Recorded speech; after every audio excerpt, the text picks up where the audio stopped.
स्वागत है आपका। आप देख रहे हैं ताल ठोक के। अयोध्या में भव्य राम मंदिर के उद्घाटन में अब सिर्फ 20 दिन बाकी हैं। वीएचपी कल से निमंत्रण बांटने निकल चुकी है। आज बीजेपी भी प्लान बना रही है कि 22 जनवरी का समारोह ऐसा हो जैसा दुनिया ने इससे पहले कभी ना देखा हो। लेकिन इन सब के बीच कोई है जो अब भी बाबरी ढांचे पर आंसू बहा रहा है, लोगों को बाबरी की याद दिला रहा है और डरा रहा है कि अगर होश में नहीं रहे तो बाबरी की तरह एक एक करके सारी मस्जिदें मुसलमानों से छीन ली जाएंगी। जी हां, एआईएमआईएम के चीफ बैरिस्टर असदुद्दीन ओवैसी, जिन्होंने हैदराबाद में एक लंबी तकरीर करके यही सब किया। एआईएमआईएम के चीफ असदुद्दीन ओवैसी लंदन के लिंकन इन से बैरिस्टर एट लॉ हैं। बैरिस्टर कहो तो उन्हें अच्छा भी लगता है, लेकिन क्या न्याय पर उनका भरोसा नहीं रहा? बाबरी को ढहे 31 साल 26 दिन हो चुके हैं। 27 साल बाद सुप्रीम कोर्ट ने न्याय दिया, लेकिन बैरिस्टर ओवैसी को अब भी वो फैसला साजिश लगता है, ये जानते हुए कि काशी मथुरा पर कोई आंदोलन नहीं हो रहा। संघ और वीएचपी की भी लाइन बहुत साफ है कि फैसला जो भी होगा वो अदालत में होगा, कोर्ट में होगा और सबूतों के आधार पर होगा। फिर भी ओवैसी डरा रहे हैं कि काशी मथुरा के अलावा और भी मस्जिदें छीन ली जाएंगी। डराते हुए वो यहां तक पहुंच गए कि मुसलमानों के मोहल्ले और उनके घरों पर भी कब्जे होंगे। और इसीलिए बीजेपी ओवैसी को भड़काऊ भाईजान कहती है। आज तो बाबरपंथी और जिन्ना का जिन्न भी कह डाला। बीजेपी का आरोप है कि ओवैसी मुस्लिमों को भड़काकर सियासी रोटियां सेक रहे हैं। वहीं कांग्रेस का आरोप है कि ओवैसी बीजेपी के लिए ही सांप्रदायिक रोटियां सेकते हैं। यह भी पूछ रही है कि इन बयानों के पीछे कहीं माहौल बिगाड़कर चुनावी फायदा लेने की बदमाशी तो नहीं है। सबसे पहले ओवैसी की आप तकरीर सुने, जिसे उन्होंने ही एडिट करवाकर और उसमें एक दुख भरी ट्यून लगाकर, थोड़ा सा म्यूजिक लगाकर सोशल मीडिया पर अपलोड किया है। उस पर प्रतिक्रियाएं भी सुने और फिर हम बहस पर आते हैं। हमारी मस्जिद हमने खोदी और वहां पर क्या किया जा रहा है आप देख रहे हैं। नौजवानों, क्या तुम्हारे दिलों में, हमारे दिलों में तकलीफ नहीं होती? मैं बार बार कहता हूं कि ये ओवैसी जिन्ना का जिन इनके अंदर प्रवेश कर गया, फिर भारत को ये तोड़ना चाहते हैं। जो लोग फूट डालने का काम कर रहे हैं, आज वे विभाजन के नाम पर तमाम प्रकार से अन्य समाज में खाई को चौड़ा करने का प्रयास कर रहे हैं। जिस जगह पर हमने 500 साल हय्या अल सलाह और हय्या अल फलाह की सदाएं दी, जहां पर हमने बैठकर कुरान करीम का जिक्र किया, जहां पर हमने बैठकर सलात और सलाम के नजराने पेश किए, आज वो जगह हमारे हाथ में नहीं है। मैं ओवैसी के बयान से आश्चर्यचकित भी हूँ और मुझे लगता है कि वो उस शपथ को भूल गए हैं जो उन्होंने संसद में प्रवेश के पहले ली। नौजवानों, मस्जिदों को आबाद रखो।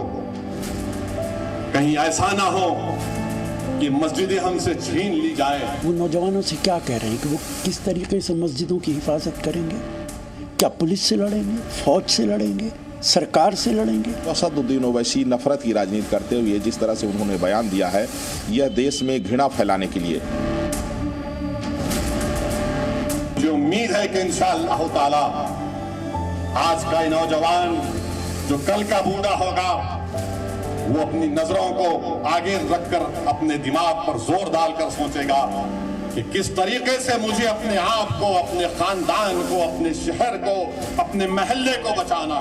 उनके मन में जो डर है, लोगों के मन में जो डर पैदा हो रहा है, जो किया जा रहा है, वो एक राजनीति है। राम मंदिर बना है, लेकिन उसका मतलब ये नहीं कि और किसी धार्मिक स्थान के ऊपर कोई जाकर कब्जा करे। अब मुगलों का शासन नहीं है और कि अब इसमें किसी प्रकार की क्षत पहुंचा सकते हैं। जो क्षत पहुंचाया जाएगा वो सीधा जाएगा कब्रिस्तान में। सरकार को, बीजेपी नरेंद्र मोदी की सरकार को आखिर इतनी नफरत क्यों है मुसलमानों से? नफरत क्यों है मस्जिदों से? नफरत क्यों मस्जिदों से जो आवाज़ आ रही है? अब अपने वोट को बढ़ाने की, भड़काने की बात है और बीजेपी की मदद करने की बात है। अंदरूनी तो बीजेपी साथ मिला रखा है कि ये व्यक्ति ऐसा तो नहीं है कि कहीं बहुत ज़्यादा कोई एक सांप्रदायिक बड़े षड्यंत्र का हिस्सा तो नहीं है कहीं।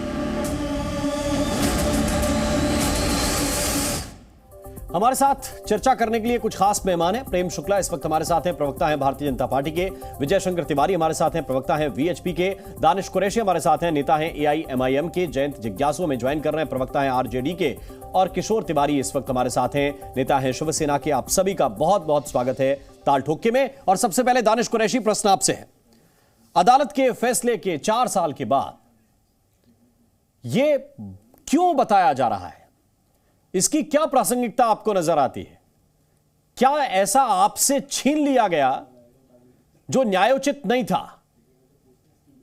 न्याय के सबसे बड़े मंदिर ने फैसला दिया और उस फैसले में स्पष्ट रूप से लिखा गया कि यह निर्विवाद रूप से हिंदुओं का हिस्सा होगा और इस पर मंदिर बनेगा, इसके एवज में जमीन दी जाएगी, उस पर मस्जिद बनेगी। दोनों फैसले हो गए, उनके तामील हो गए और तामील के बाद अब मंदिर बन रहा है। क्या प्रासंगिकता है इसकी? देखिए, सबसे पहली बात तो यह है कि उन्होंने काफी सारी मस्जिदों की बात की। अगर पूरा वीडियो आप देखेंगे तो आपको समझ में आएगा। और उन्होंने ये कहा नौजवानों से कि आप जाके नमाज जितनी ज्यादा हो सके आप नमाज अदा करें, ताकि आप जाएंगे तो आपको उसकी तरफ और रुझान बढ़ेगा। सवाल यहाँ ये है कि आपको सिर्फ एक मस्जिद याद रह गई, उसके अलावा आप देखेंगे तो अगर दिल्ली में जो आपका स्टूडियो, वहां से सुनिए, मैं बताऊं आपको, दिल्ली में आप जाइए तो आप देखिए जामा मस्जिद जो है, जामा मस्जिद के बीच में से रास्ता निकाल दिया है। तो क्या ये तारीख नहीं है सबके सामने? चाहे वो कांग्रेस हो, कांग्रेस इतनी बड़ी बड़ी बातें कर रही है, चाहे भारतीय जनता पार्टी हो। अभी देख लीजिए, आपको ये सुनहरी मस्जिद आपके सामने है। तो मतलब ये निशाने पे क्या आपको मुसलमानों की मस्जिदें, मुसलमानों की खानकाहें, मुसलमानों की जगह ही नजर आती हैं क्या? दानिश कुरैशी, आपको मालूम है कि जब हाईवे निकलते हैं, कोई निर्माण कार्य होता है तो कितने मंदिर हटा दिए गए? अभी काशी विश्वनाथ कॉरिडोर का निर्माण हुआ, कितने छोटे छोटे मंदिर हटे? कोई ऐसी तकरीरें करने लगे हर जगह जाकर, तो ये माहौल बिगाड़ना हुआ कि बनाना हुआ? मैं जवाब दूं आपको। जिस सुनहरी मस्जिद की आप बात कर रहे हैं वो अपने आप में तारीखी मस्जिद ही है। नहीं, मस्जिद की बात तो खाली आप कर रहे हैं, एक दो का नाम लेके। मैं तो ये बता रहा हूं कि जहां जहां डेवलपमेंट हुए वहां पे मंदिर भी हटे, मस्जिद भी हटी, दरगाहें भी हटी। नहीं, इंपॉर्टेंट मस्जिदों की बात की जा रही है, तमाम मस्जिदों की तो बात नहीं की जा रही है। मैं तो वही तो आपको बताता हूँ। आपको मैंने बताया कि दिल्ली की जामा मस्जिद के बीच में जाके देख लीजिए आप, मीना बाजार का जो रास्ता है वहां से आपने रेलिंग भी निकाल ली है बीच में से, और उसके लिए इस्तेमाल कर रहे हैं आप सड़क के तौर पे।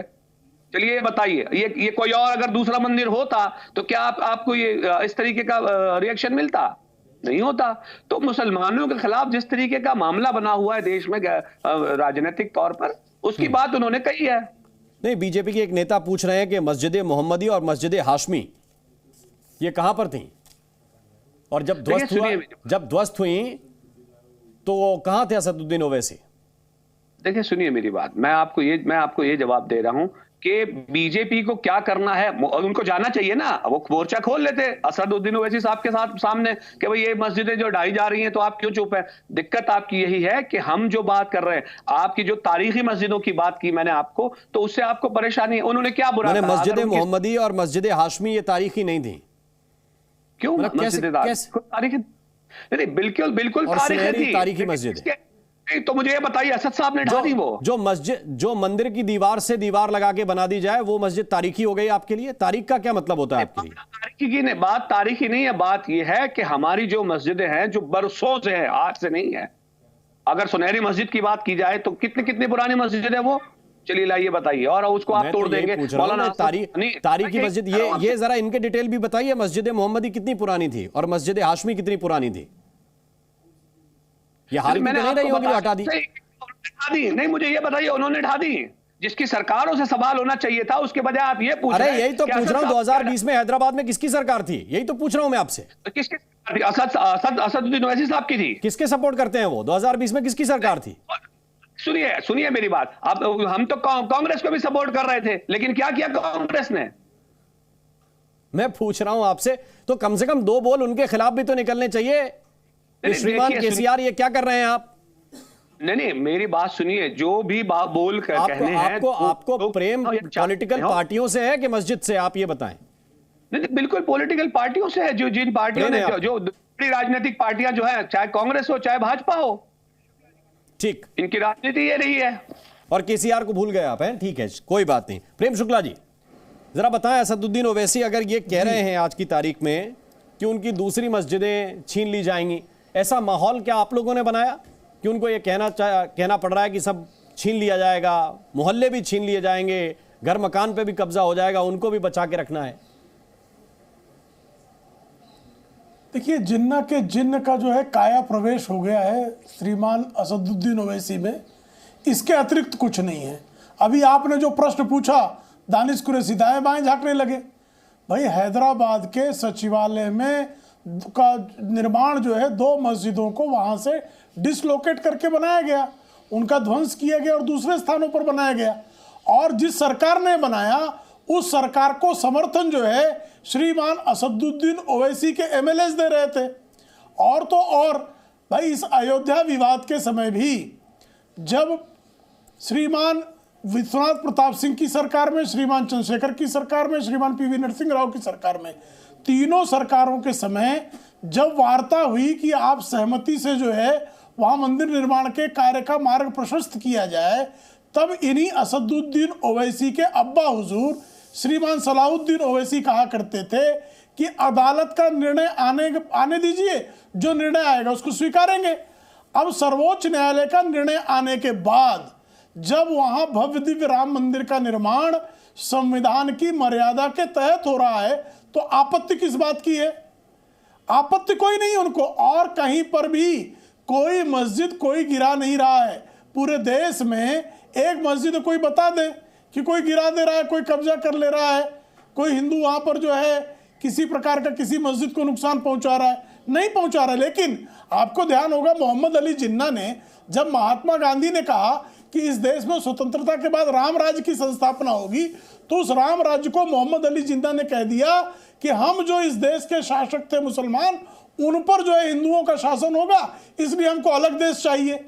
जो मोहम्मद अली जिन्ना 1946-47 में कर रहे थे, वही 2023-24 में जो है असदुद्दीन ओवैसी कर रहे हैं। इसलिए हम कह रहे हैं कि उनके अंदर जिन्ना के जिन का जो है काया प्रवेश हो गया है। जी ठीक है, मैं इसमें लेकर आना चाहता हूं डॉक्टर जयंत जिज्ञासु को। जयंत जिज्ञासु, क्या इस तरह की बातें जरूरी हैं ऐसे मौके पर? और विशेष रूप से बाबरी का जिन निकालना क्या वाकई इस वक्त असदुद्दीन ओवैसी की मजबूरी हो गई है? देखिए, इस देश में सभी वर्ग के लोग सुरक्षित महसूस करें। जी, इस देश की मिट्टी के साथ उनकी जो संबद्धता है, उनका जो जुड़ाव है, वह निर्विवाद रूप से असंदिग्ध है। इसलिए कोई ऐसी बात इन्हीं के मन में किसी तरह की शंका हो, तो हमारा काम होना चाहिए कि हम उनको और प्रोवोक करने के बजाय इस बात को लेकर आश्वस्त करें कि यह देश सबका है। और जाहिर सी बात है कि इस देश ने बहुत उतार चढ़ाव देखे हैं। हम संविधान सम्मत तरीके से देश को चलाने के हिमायती लोग हैं। लालू प्रसाद जी ने बार बार सर्वधर्म समभाव की बात की। राष्ट्रपिता गांधी जी उसकी वकालत करते थे। नेहरू से लेकर तमाम लोग साइंटिफिक टेम्पर कैसे इस देश के नागरिकों की चेतना के निर्माण में एक सहायक तत्व साबित होता है, उसको लेकर तो हर कोई सहमत है यहाँ। तो ऐसी कोई बात ही नहीं है जिसको लेकर कोई बहुत वितंडा खड़ा किया जाए।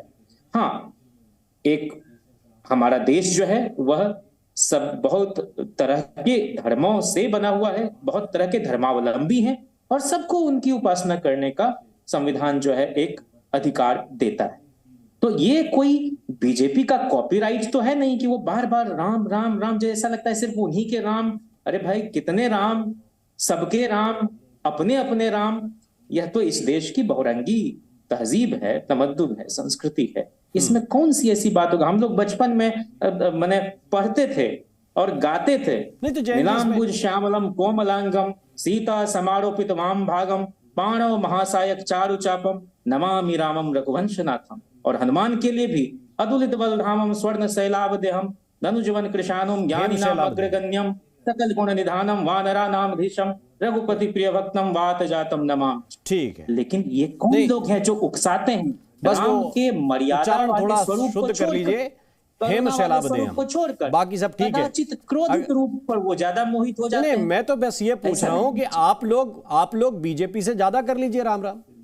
ठीक कह रहे हैं आप, किसी का कॉपीराइट नहीं। क्यों करें? जीवन ज्यादा कर लीजिए ना। अगर आपको लगता है कि राम राम ज्यादा बोलने से वोट ज्यादा मिल जाता है, तो आप लोग ज्यादा राम राम कर लीजिए। क्या आपत्ति है आपको? धर्म को मानने वाले लोग आडंबर, ढकोसला, ढोंग इसमें यकीन नहीं करते। निजी आस्था का मामला है। अच्छा, तो राम राम जो ज्यादा बार बोले वो आडंबर है। क्या बोले? कोई ज्यादा बार राम राम बोले तो आडंबर है। सार्वजनिक रूप से अपने धार्मिकता का सार्वजनिक रूप से अश्लील प्रदर्शन करना। अश्लील प्रदर्शन से क्या आशय है आपका? अश्लील प्रदर्शन से क्या? धर्म का अश्लील प्रदर्शन कैसे होता है, जरा मुझे कोई बताए जैन जिज्ञासु। मैं कह रहा हूँ मस्जिद में जो इबादत देने लोग जाते हैं वो जाएं, मंदिर में जो जाते हैं वो जाएं। जिज्ञासु कोई मुझे बताए, मुझे सख्त आपत्ति आपकी इस बात पर। धर्म का अश्लील प्रदर्शन क्या है, क्या कहना चाहते हैं आप? धर्म का अश्लील प्रदर्शन ये है कि किसी धर्म को कमतर बताना, किसी धर्म के लोगों को चिढ़ाना, उकसाना, भड़काना, उसकी इबादत गाह के पास ये फतेह बहादुर के लिए यही बताते हैं ना आप? बोलिए कि आपके जो विधायक हैं वो अश्लील प्रदर्शन कर रहे हैं धर्म का। कल ही किया उन्होंने। कह रहा हूं कि हम लोग क्या, हमारी पार्टी में हर तरह के लोग हैं, आस्तिक भी हैं, अश्लील भी हैं और अश्लील है आपके विधायक। बोलिए ना जैन जिज्ञासु, बताइए आपके विधायक अश्लील है? नहीं, मैं कह रहा हूं किसी को भी सार्वजनिक, किसी को भी क्या? आपने ही परिभाषा दी, मैंने तो केवल उदाहरण दिया। करना चाहिए। उन्होंने गुलामगिरी के एक अंश को उद्धृत करते हुए एक पोस्टर लगाया गया है वहां पर। सरस्वती माता के चरित्र के विषय में टिप्पणी करना आपको लगता है कि ये मैं क्या कह रहा हूं, ये ठीक बात है? ज्योतिबा फूले का नाम तो प्रधानमंत्री मोदी जी भी लेते हैं, तो कोई आपत्ति थोड़ी है उसमें। जो भी समाज सुधारक रहे, जिन्होंने अच्छा काम किया, सबको नाम लेने का अधिकार है। मैं तो आपसे ये पूछ रहा हूं, आपके विधायक क्या अश्लील बात करते हैं? वो अश्लील है? आपने उदाहरण दिया अभी। मैं क्या कह रहा हूं, आप जो कह रहे हैं उसमें फंस गए हैं। किसी भी राम मोहन जी, किसी भी लोकतांत्रिक दल में मैं विषय पे वापस, किसी का अपना मत है। अरे भाई, अपना मत है तो आप ही तो अभी मत का आधार बता रहे थे ना कि धर्म का अश्लील प्रदर्शन क्या होता है। मैं क्या कह रहा हूं, आपने जो समझाया वही मैंने समझा। मैं वापस लेके जाता हूं इस पे। विजय शंकर तिवारी साहब, आपके पास क्या इस वक्त में भी कुछ लोग ऐसे हैं जो माहौल बिगाड़ने की कोशिश कर रहे हैं? राम मोहन जी भी जिज्ञासु जी बात कर रहे थे, अश्लीलता की इन्होंने नई परिभाषा करी है। यानी आज समाज में लाखों लाख ऐसे राम भक्त हैं जो अक्षत लेकर के, निमंत्रण पत्र लेकर के करोड़ों लोगों के घरों में जा रहे हैं, उनको निमंत्रण पत्र दे रहे हैं और निमंत्रण पत्र दे करके उनका आमंत्रण कर रहे हैं कि 22 तारीख को भगवान श्री राम लला का जो प्राण प्रतिष्ठा होगी वहाँ पर, उसमें आप सहभागी बनिए। ये इनके लिए अश्लीलता है। जब प्राण प्रतिष्ठा होगी वहाँ यज्ञ हवन होगा और सारे देश में भगवान राम की जय जयकार होगी, ये इनकी नज़र में अश्लीलता है। तो ये दृष्टिकोण हो सकता है, लेकिन सबसे बड़ी बात ये है जो आज हम चर्चा करना चाह रहे हैं कि 22 तारीख को राम मोहन जी देश में 5 लाख मंदिरों में 10 करोड़ ऐसे राम भक्त कम से कम वो इस कार्यक्रम के सहभागी बनेंगे। लेकिन जिस प्रकार की भाषा ओवैसी साहब ने अभी की है, नौइकों को ललकारा है, मुस्लिम नौइकों को ललकारा है और उन्होंने बाबरी का रट लगाया है, तो ये जो बाबरी की बात कर रहे हैं, तो ये 500 वर्षों के संघर्षों के बाद देश के संविधान ने, माननीय सुप्रीम कोर्ट ने ये राम भक्तों से, हिंदुओं से कहा है कि यहाँ आप अपना मंदिर बनाइए। ये मंदिर संवैधानिक आधार के धरातल के नींव के ऊपर खड़ी हो रही है। इसके बाद एक बैरिस्टर, एक वकील ओवैसी साहब जब इस प्रकार की बात करते हैं तो क्या ये संविधान के सीमा के बाहर तो नहीं है? एक बात ये सोचने का विषय है। दूसरी बात, मैं हालांकि इनके क्षेत्र में बात नहीं करने वाला था, लेकिन मैं कहता हूं कि जब इनके यहाँ ये कहा जाता है कि जिस जमीन पर आप नमाज कर रहे हैं, जहां पर आप इबादत कर रहे हैं, वो जमीन इनकी अपनी होनी चाहिए, खरीदी हुई होनी चाहिए। न इन्होंने खरीदी, न इनको किसी ने दी। वो बाबर लिख कर गए कि ये तोड़ी हमने, बलात् तोड़ी हुई भवन को, भगवान राम के उस भवन को तोड़कर एक ढांचा बनाते हैं, उस पर इबादत की बात करते हैं। तो ये कहां तक ये न्यायोचित है? मैं कहता हूं ये अपने मुस्लिम समाज को समझा लें कि हम जहां पर इबादत की बात कर रहे हैं वो बाबर के द्वारा लूटी हुई जगह है, वो बलात् हथियाई हुई जगह है। उस पर क्या नमाज की जा सकती है? क्या आज उल्लास का विषय है, उल्लास का विषय है कि 22 तारीख को सभी लोग उस कार्यक्रम में सम्मिलित हों। बोलिए कुरैशी। अब सवाल यह है कि विजय शंकर तिवारी जी जो हैं वो बैरिस्टर असदुद्दीन ओवैसी साहब को ज्ञान दे रहे हैं कि वो इतना पढ़े हुए हैं, इतना जाने हुए हैं, इतना लिटरेट हैं, लेकिन खुद सुप्रीम कोर्ट के नाम से झूठ बोल रहे हैं। उनसे पूछ लीजिए कि ये इतने बड़े फैसले के अंदर में एक लाइन उनसे पूछ के बता दीजिए जहां मस्जिद तो मंदिर तोड़ के बनाया गया हो, नहीं मिलेगा। उसके बावजूद भी ये कह रहे हैं कि वहां तोड़ा गया और ये सब कुछ तो झूठ तो आप सुप्रीम कोर्ट के नाम से बोल रहे हैं तिवारी जी, ये गलत बात है। दानिश कुरैशी, आपने पढ़ा है, आपने ऑर्डर पढ़ा होगा, अगर आप इतने कॉन्फिडेंस से बोल रहे हैं तो उसमें एक लाइन ये भी स्पष्ट रूप से लिखी हुई है कि मस्जिद खाली जमीन पे नहीं बनी थी। सुनिए, मस्जिद खाली जमीन पे नहीं बनी थी, लेकिन इसके मतलब नीचे कुछ था नहीं, मंदिर की जगह पे बनी थी, ये एस्टैब्लिश नहीं किया। तो भाई ये एसआई का काम नहीं है एस्टैब्लिश करना कि क्या तोड़ा था क्या नहीं तोड़ा था। दानिश कुरैशी, एसआई का काम है खुदाई में क्या मिला वो देना, क्योंकि उधर इमारत उससे पहले बाबरी की थी। मैं आपको बताऊं, उससे ज्यादा मैं आपको बताऊं, 1949 में जो मूर्तियां रखी गई वो गैर संवैधानिक थी, ये सुप्रीम कोर्ट ने कहा। जो मस्जिद ढाई गई ये गैर संवैधानिक थी, ये सुप्रीम कोर्ट ने कहा। बताइए आप, कहा था, लेकिन ये भी बताइए कि खाली जमीन पर मस्जिद नहीं बनी थी और इस्लाम कहता है कि जो जमीन आपकी ना हो उस पर बनी हुई मस्जिद मस्जिद ठीक नहीं है। रिपोर्ट बाकायदा जिक्र है। दानिश कुरैशी, आप ही बताइए कौन सी लाइन बता दिया सुप्रीम कोर्ट की जो बताती है एएसआई की रिपोर्ट का बाकायदा जिक्र है, ये झूठ बोल रहे हैं। प्रेम शुक्ला इस पर रिस्पॉन्ड कर रहे हैं। प्रेम शुक्ला,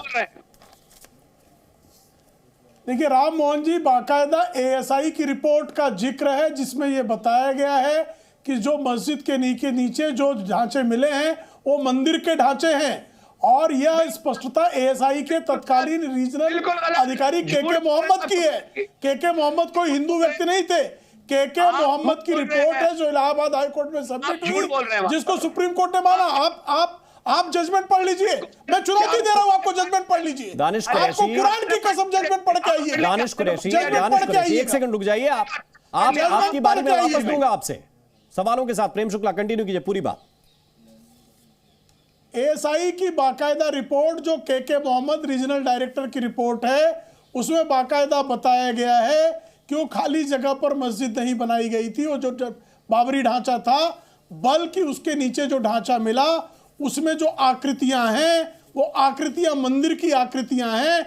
उसके आधार पर इलाहाबाद हाईकोर्ट का जजमेंट था, जिस जजमेंट के मुद्दों को सुप्रीम कोर्ट ने बरकरार रखा है और सुप्रीम कोर्ट के जजमेंट में यह मुद्दा आया हुआ है। और इसको बारंबार जो है कुछ लोग झूठ बोलते हैं कि वहां ऐसा नहीं कहा गया। भाई जब एएसआई की रिपोर्ट को हाई कोर्ट ने स्वीकार किया, एएसआई की रिपोर्ट को सुप्रीम कोर्ट ने स्वीकार किया और एएसआई की रिपोर्ट कह रही है कि वहां जो ढांचा नीचे मिला वो ढांचा मंदिर का ढांचा था। और सुप्रीम कोर्ट के ऑर्डर में भी ये चीज लिखी हुई है दानिश कुरैशी, ये चीज सुप्रीम कोर्ट के ऑर्डर में भी लिखी हुई है। हाँ, एक बात जो लिखी हुई है जिसको लेकर आप भ्रम पैदा करना चाह रहे हैं, उन्होंने कहा कि एएसआई ये सिद्ध नहीं कर सकी कि मंदिर तोड़कर मस्जिद बनी। अरे तो और ये एएसआई का काम भी नहीं है। एएसआई का काम ये है कि जो खुदाई में मिला वो क्या है नहीं है और फिर उसको आधार कैसे बनाया गया। और केके मोहम्मद जिनका जिक्र कर रहे हैं प्रेम शुक्ला साहब, उनकी केवल रिपोर्ट नहीं पढ़ा। अरे भाई मैं कह रहा हूं उनके अभी कई इंटरव्यू वायरल है और आप गूगल करके उनकी बात सुन लीजिए। नहीं सुन लीजिए क्या कह रहे हैं वो। कौन क्या कह रहा है? मोदी जी। अरे भाई मेरी बात तो सुनिए, आप अपनी बात कहने में सक्षम नहीं है क्या? आप जब असद साहब जब कहते हैं तो आपको परेशानी है और मोदी जी गुजरात में आके ये कहते हैं कि हमने द्वारका के अंदर में तमाम मस्जिदें ढा दी, तब तो आप नहीं सवाल पूछते कि क्यों ऐसा है। किशोर तिवारी रिस्पॉन्ड कर रहे हैं। किशोर तिवारी नहीं, ये देखो पूछा शुक्ला जी से और रिस्पॉन्ड तिवारी जी करेंगे, ठीक है। नहीं, एक बात मैं बता रहा हूं कि एक आस्था का विषय है। राम जी की जन्मभूमि में राम का मंदिर बने और माहौल देश में बहुत अच्छा है, जिधर उधर लोगों ने इसका स्वागत किया है। अब बीजेपी वो पूरा हाईजैक कर ले रही है। नहीं किशोर, बीजेपी हाईजैक पे अभी बहस नहीं है, वो तो चलती रहती है और चलती रहेगी आगे भी। अभी सवाल ये है कि आप तो कहते हैं कि हमको बाबरी तोड़ने पे बड़ा शिव सैनिकों को गर्व है, अब क्या कहेंगे? राम मोहन बुलाया है तो बोलने देना। अब मैं बोलने दे रहा हूं ना आपको, लेकिन सवाल का उत्तर देंगे ना। अरे मैं दे रहा हूं। आप कहते हैं कि आपको बाबरी ध्वंस करने पे गर्व है शिव सैनिकों को, अब क्या कहेंगे? अरे भाई हमने ही ध्वंस किया, बीजेपी वाले तो खुद ही कबूल कर रहे थे कि शिवसेना का काम है। लेकिन मैं शिवसेना के नेशनल प्रवक्ता बोल के बताना चाहता हूं, भारत के मुस्लिम समाज ने जो डिसीजन को बड़े गौरव से लिया और आपने ही मुझे बताया राम मनोहर की जो पक्षकार थे अंसारी जी, उन्होंने भी इस अवसर में स्वागत में पंतप्रधान के शामिल हुए। लेकिन फूल भी फेंके, फूल भी उनके काफिले के ऊपर फेंके। हाँ, मैं बता रहा हूँ कि उद्धव जी ने पहले ही बताया है कि बीजेपी चुनाव को लेकर पोलराइजेशन करने के लिए दंगे करा सकती है। तो मुझे लगता है कि इनकी जो बी टीम है, ओवैसी साहब, वो माहौल बनाने लगे हैं और ये सब लोग देश में इतना अच्छा माहौल है उसको बिगाड़ने के लिए लगे हैं। राजनीति दुनिया भर की हो रही है और मुझे लगता है कि कहीं देश में दंगे भाजपा ना करा दे। लेकिन मैं मुस्लिम समाज का स्वागत करूंगा कि इस अवसर पर वो लोग अपनी संयम से सब कुछ ले रहे हैं, लेकिन इनके संयम टूटे ऐसे काम ओवैसी साहब कर रहे हैं। मुझे ये बताइए, देश में कौन सी मस्जिद काबिज की जा रही है या क्या किया जा रहा है, लोगों के घर लिए जा रहे हैं। मुझे लगता है पूरी दुनिया में जो हमारे मुस्लिम कम्युनिटीज है या मुस्लिम भाई साहब है, वो इंडिया में ही ज्यादा सुस्त दुरुस्त और सुरक्षित है। ऐसी परिस्थिति है क्योंकि मैं दुनिया घूम के आया हूँ, लेकिन भारत में एक अच्छा माहौल है। इसी माहौल में मथुरा, काशी, इसके भी विवाद सुलझ जाए। मंदिर मस्जिद के विवादों में अब न जाते हुए दानिश जी हमें आगे निकलना पड़ेगा। दानिश कुरैशी, क्यों बेवजह डर फैला रहे हैं आप? ये तो किशोर तिवारी कह रहे हैं। सुनिए मेरी बात, उकसाने के बाद क्या कहते हो आप? जी किशोर जी, आप जो कह रहे हैं, बैरिस्टर साहब की बहुत इज्जत करता हूँ मैं, बैरिस्टर साहब का मित्र भी हूँ, मैं भी बता रहा हूँ। ओके, हमारे लिए तो वो हमारे एंकर हैं, उससे विशेष मैं आपको क्या बताऊं। सवाल यहाँ ये है कि आप जो ये बात कर रहे हैं कि भाई ये भी दे दीजिए वो भी दे दीजिए, तो क्यों दे दीजिए? देखिए, देश में संविधान जब लागू हुआ तो ये आपको तिवारी जी समझना पड़ेगा कि संविधान जिस दिन से लागू हुआ उस दिन से पहले ये था कि जिसकी सत्ता थी, जिसकी ताकत थी, जिसने जिस तरीके से बल का प्रयोग किया, उसने अपने काम तमाम कर दिए।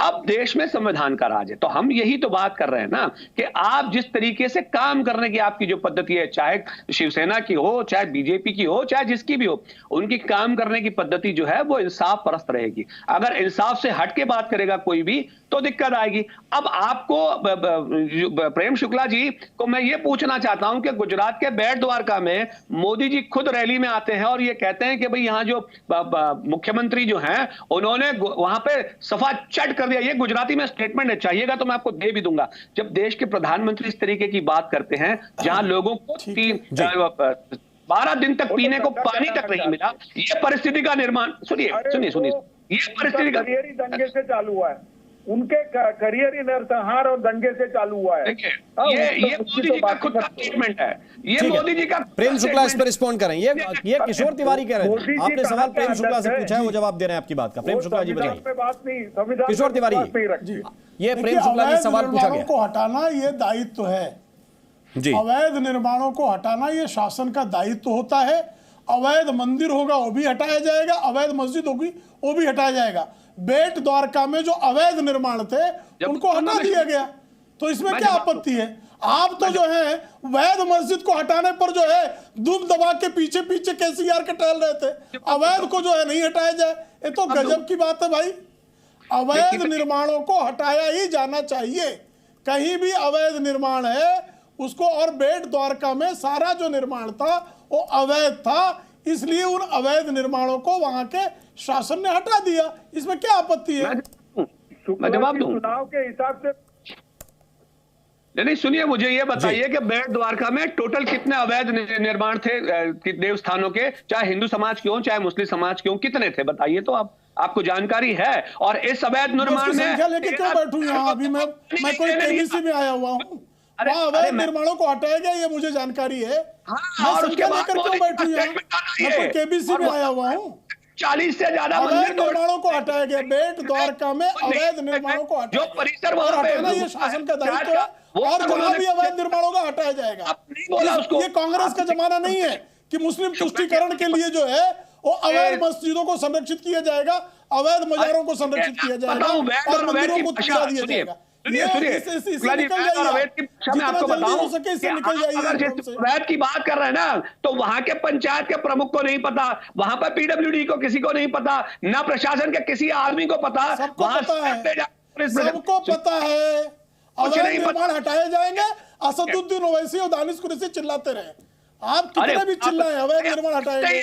आप चाहते ही हैं कि देश में इस तरह का तुष्टिकरण नहीं चलेगा, ठीक है, अवैध निर्माण हटाए जाएंगे, कहीं भी अपना अवैध मस्जिद बनाएंगे हटा देंगे, कोई अवैध मंदिर बनाएगा हटा देंगे, कोई अवैध चर्च बनाएगा हटा दिया जाएगा। और असदुद्दीन ओवैसी साहब बोलेंगे तो फिर आपको परेशानी होगी, फिर पेट में दर्द होगा आपको। बोलते रहे, ठीक है, आराम से। एक बड़ी खबर इस वक्त मिल रही है, मुख्यमंत्री योगी आदित्यनाथ का एक बयान आया और मुख्यमंत्री योगी आदित्यनाथ ने अखिलेश यादव पर हमला बोलते हुए कहा कि कुछ लोग समाज में विद्वेष फैला रहे हैं, समाज में खाई पैदा कर रहे हैं।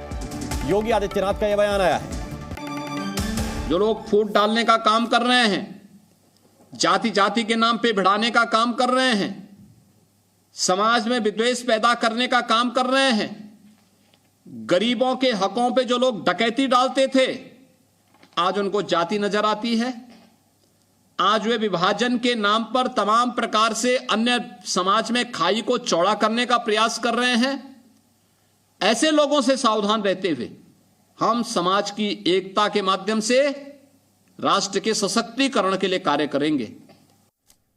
तो ये मुख्यमंत्री योगी आदित्यनाथ का बयान आया। मैं चलता हूं डॉक्टर जयंत जिज्ञासु के पास। जयंत जी, जरा बताइए, क्योंकि असदुद्दीन ओवैसी का जो बयान आया उसमें उनकी चिंता मस्जिदों को लेकर दिखी। काशी, मथुरा, दानिश कुरैशी कह रहे हैं कि सुनहरी मस्जिदों को लेकर यह फिक्र, यह चिंता आपको कितनी जायज लगती है? देखिए, मैं तो कह रहा हूं, राम हो कि रहीम हो, उनका अपना एक स्थान सबके जीवन में है जी। लेकिन इस देश में बिना संस्थानों के निर्माण के राष्ट्र निर्माण की बात करना एक कोरी गप है। जब तक हम विद्यालय, विश्वविद्यालय, महाविद्यालयों की संख्या नहीं बढ़ाएंगे, लोगों की जहालत दूर नहीं होगी। और इसीलिए हमारे नेता तेजस्वी जी बार बार कहते हैं कि जो लोग मंदिर में घंटी बजाते हों या मस्जिद में जाके कलमा पढ़ते हैं, इबादत देते हों, क्या उनको भूख नहीं लगती? क्या उनको घर चलाने के लिए रोजगार नहीं चाहिए? सबको चाहिए। तो इसलिए गैर जरूरी मुद्दों में हम लोग फंसते ही नहीं हैं। हमारा बहुत लक्ष्य साफ है, इंसाफ और इंसानियत का। अरे दिल में है तस्वीरें राम, जब जरा गर्दन झुकाई देख ली। तो हम तो इस मजहबी तंग जहनी के शिकार लोगों से बल्कि कहना चाहते हैं कि भाई आप लोग भी सही दिशा में चलो, समाज आपको देखता है, आप लोग राजनीति में हैं, तो आपको बहुत लोग अनुसरण भी आपका करते हैं। कहना चाहते हैं कि जो, तो इसलिए जो बैरिस्टर साहब है मैं आपके चैनल पर भी राम मोहन जी ने आपने शिक्षा की बात की, आपने शिक्षा की बात की, स्कूल कॉलेज, ये तो अच्छी यूनिवर्सिटीज पढ़ के निकले हैं, बैरिस्टर हैं, बहुत पढ़े लिखे हैं। मैं क्या कह रहा हूँ, इस देश में अगर हम पुराने गड़े मुर्दे उखाड़ेंगे तो जो बौद्ध विहार उजाड़े गए थे जी, जो ये तो पुरातत्व विज्ञान के आंकड़े हैं ना, वहां पर मंदिर बसाए। अब हम कहें कि अब सारे मंदिर को गिरा दो, तो ये तो बहुत अजीबो गरीब बात होगी ना। नालंदा उजाड़ने की बात कर रहे हैं, धकेलना चाहते हैं। अरे जो जरा सी पी के भाग गया उसे नालंदा उजाड़ने की बात कर रहे हैं क्या? यहाँ तंग नजर का गुजर नहीं, अरे यहाँ अहले ज़र्फ का काम है। मैं पूछ रहा हूँ, नालंदा उजाड़ने वालों से पूछा आपने सवाल? आप किसी भी इतिहास के जानकार से या इतिहासकार से बात कर लें, यह भी एक भ्रम का वातावरण है कि एक बख्तियार खिलजी ने जला दिया। आज तो इस देश में हर विश्वविद्यालय में एक तथाकथित खिलजी को बिठाया गया है कुलपति के रूप में, जो रात दिन शैक्षणिक वातावरण को दूषित करते रहते हैं इस देश में। अब मैं इस पे एक आखिरी बात, राम मोहन जी, एक आखिरी बात, मैं ये कह रहा हूं, लोक दल के तत्कालीन उपनेता रामविलास पासवान जी ने 1982 में इसी देश की लोकसभा में गुलामगिरी को कोट करते हुए वही बातें दोहराई हैं जो अभी आप फतेह बहादुर के लिए कह रहे हैं। क्या उनकी पार्टी लोक जनशक्ति पार्टी जो आज, और उनके भाई जो केंद्र सरकार में मंत्री हैं, क्या उन पर मोदी जी ये कहेंगे कि रामविलास जी ने उस वक्त भावनाओं को भड़काने का काम किया? अरे वो तो एक टेक्स्ट को रेफर कर रहे थे। क्या रामविलास पासवान जी की जली हुई अस्थियों पर इस बात के लिए मुकदमा चलाया जाएगा कि उन्होंने गुलामगिरी को कोट करके ब्रह्मा और सरस्वती पर कोई कमेंट किया? लोकसभा के रिकॉर्ड में दर्ज है 1982 अगस्त 1982 की भाष मंडल कमीशन की रिपोर्ट। फिर मैं विजय शंकर तिवारी साहब के पास आता हूं। इसी देश के प्रधानमंत्री नरेंद्र मोदी जी। एक सेकंड, सवाल आपने उछाल दिया पर्याप्त। कालांतर में जय श्री राम को स्वीकारा है, उन्होंने कालांतर में रामविलास पासवान ने जय श्री राम स्वीकारा है। आप जो है फतेह बहादुर से जय श्री राम कब बुलवा रहे हैं भी बोल दीजिए। चिराग पासवान आज जय श्री राम की बात करते हैं, आप फतेह बहादुर से कब जय श्री राम बुलवाएंगे जरा बोलिए। जय श्री राम कब फतेह बहादुर बोलेंगे जरा बोलिए। और श्रीमान लालू प्रसाद यादव जो है वो सुन लीजिए, अभी लालू प्रसाद यादव तिरुपति में जो है गए थे अपने नाती का मुंडन कराने, तो पाखंडी है लालू प्रसाद यादव, राबड़ी देवी पाखंडी है, तेजस्वी यादव पाखंडी है। आप ये कहना चाह रहे हैं, ये जयंत जिज्ञासु कह रहे हैं कि लालू प्रसाद यादव विंध्याचल में अनुष्ठान करा तो पाखंडी है। उन्होंने जो है अभी तिरुपति बालाजी मुंडन कराया तो लालू प्रसाद यादव पाखंडी है। मंदिर का घंटा बजा दिया तो पाखंडी है वो। लालू जी पाखंडी है क्या? लालू जी को पाखंडी कह रहे हैं। अगर इसी तरह से हम फतेह बहादुर की बात सुन ले, अरे वो क्यों नहीं पाखंडी है? अगर मंदिर का घंटा बजाना तो पाखंडी है, तो लालू पाखंडी क्यों नहीं है? ये भी बता दीजिए जरा। लालू जी राम के बहुत ही मर्यादा पुरुषोत्तम वाले स्वरूप, वो पाखंड है ना भाई। वो राम के चरणों में ही माथा टेक रहे थे ना, और राम के ही अवतार है भाई। श्री बालाजी जो है वो विष्णु के ही अवतार है, तो नाक वहां रगड़ रहे थे तो पाखंडी है, राबड़ी पाखंडी है, तेजस्वी पाखंडी है, लालू खानदान पाखंडी है। कैसा दोगलापन कर रहे हैं महाराज, आपका दोगलापन दिखाई दे रहा है। और जैसे बख्तियार खिलजी की बात हुई तो आप जिसके मुंह से दही जम गई कि नालंदा को जलाने वाले बख्तियार खिलजी पर एक शब्द नहीं बोल पाए कि आप आज भी बख्तियारपुर स्टेशन रखे हुए हैं, तो आपका पाखंड है कि दोगलापन है? क्या दोगलापन है? नालंदा किसने जलाई? नालंदा की लाइब्रेरी किसने जलाई? नालंदा विश्वविद्यालय का ध्वंस किसने किया? उस बख्तियार खिलजी के तलवे चाटने वाले आप जो है लोगों को जो है इतना भयंकर दोगलापन आपका। ये दोगलापन नहीं तो क्या है मिस्टर जिज्ञासु? ठीक, ये कौन सा दोगलापन नहीं तो क्या है? आपसे राम मोहन जी ने बख्तियार खिलजी के बारे में पूछ लिया तो आपकी हिम्मत नहीं हुई कुछ बोल पाए। इतना जो है मुस्लिम तुष्टिकरण है आपका। ये सच है, लेकिन खिलजी ने नहीं जलाया, यह भी सच है। हाँ जलाया गया, तो बख्तियार खिलजी का जो है बख्तियारपुर क्यों नहीं हटवाने की मांग करते? जरा करिए ना बख्तियारपुर हटवाने की बात। बख्तियारपुर जो है जो स्टेशन बना रखा है, बोलिए ना कि आरजेडी वाले उसको कल तोड़ेंगे। कहिए हिम्मत हो तो तोड़ेंगे, हिम्मत हो तो कहिए ना। अगर आपकी माँ ने दूध पिलाया हो, आपकी माँ ने दूध पिलाया तो बोल दीजिए ना। अगर आप मुस्लिम तुष्टिकरण के लिए जो है एक कौम विशेष के तलवे न चाट रहे हो तो बोलिए, एक एक करके हिम्मत हो तो बोल के दिखाइए। सर थोड़ा भाषा में संयम रखिए। मैं वापस जाना चाहता हूं विजय शंकर तिवारी जी के पास। मुझे ममता बड़ी माँ ने पाला है। जी जी। लालू जी ने 7 विश्वविद्यालय खोले, राबड़ी जी ने, मोदी जी ने कितने विश्वविद्यालय खोले? अरे इस पर जरा बात कर लें। 7 आईएम खोले, मोदी जी ने भी 7 आईएम खोले, एम्स खोले। मोदी जी के सामने लालू जी कहां खड़े होते? चरवाहा विद्यालयों की क्या स्थिति जरा बता के जाइएगा, जरा बता के जाइएगा कि लालू लैंड बनाकर उन्होंने बिहार को जो है सबसे विकास के सबसे निचले पायदान पे खड़ा कर रखा है। रोज वहां हत्या होती है, रोज बलात्कार होता है, दलित महिला पे जिस तरह से पुलिस लाठी मारती है, ये बेशर्मी की हद है। आपकी बेशर्मी बेहयाई की हद है मित्र।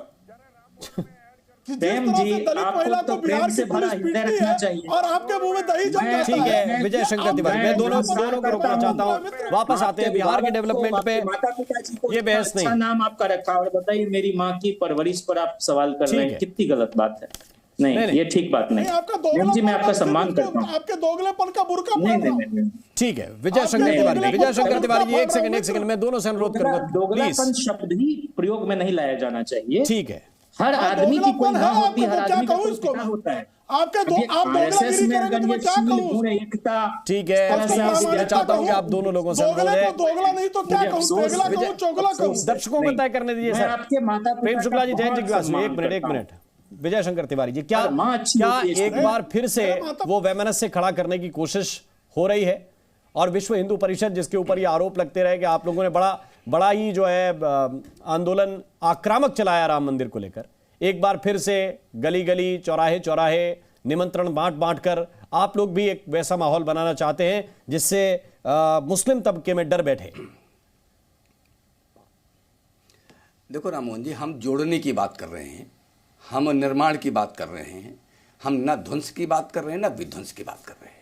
हमारा मानना तो यह है कि इस देश में 95% मुस्लिम समाज अपने पूर्व काल में हिंदू था और कहीं न कहीं भगवान राम का उपासक भी रहा होगा। ऐसा क्या बदला, वो मुस्लिम बनते ही ऐसा क्या बदला कि बाबरी मस्जिद की बात करने लगा, इबादत की बात करने लगा? ऐसा क्या बदला कि अपने नौयुकों से भड़का कर कह रहा है कि उठो? यानी सुप्रीम कोर्ट संविधान का राज्य है, बात बात केवल कहने से काम नहीं चलता कि संविधान का राज्य है। संविधान ने एक व्यवस्था दी है, संविधान ने ये माना कि ये अयोध्या है, वहां पर भगवान श्री राम का जन्म हुआ था, ये उनका गर्भस्थान है, वहां पर मंदिर बने, ये सुप्रीम कोर्ट के अनुसार, सुप्रीम कोर्ट के कहने के अनुसार ये काम हुआ। ये काम अगर करना होता तो पहले नहीं कर लेते, ठीक है, पहले ही हो जाता ये। लेकिन आप सभी मेहमानों का बहुत बहुत शुक्रिया, बहुत बहुत धन्यवाद। हमारे पास समय चर्चा के लिए अभी इतना ही है।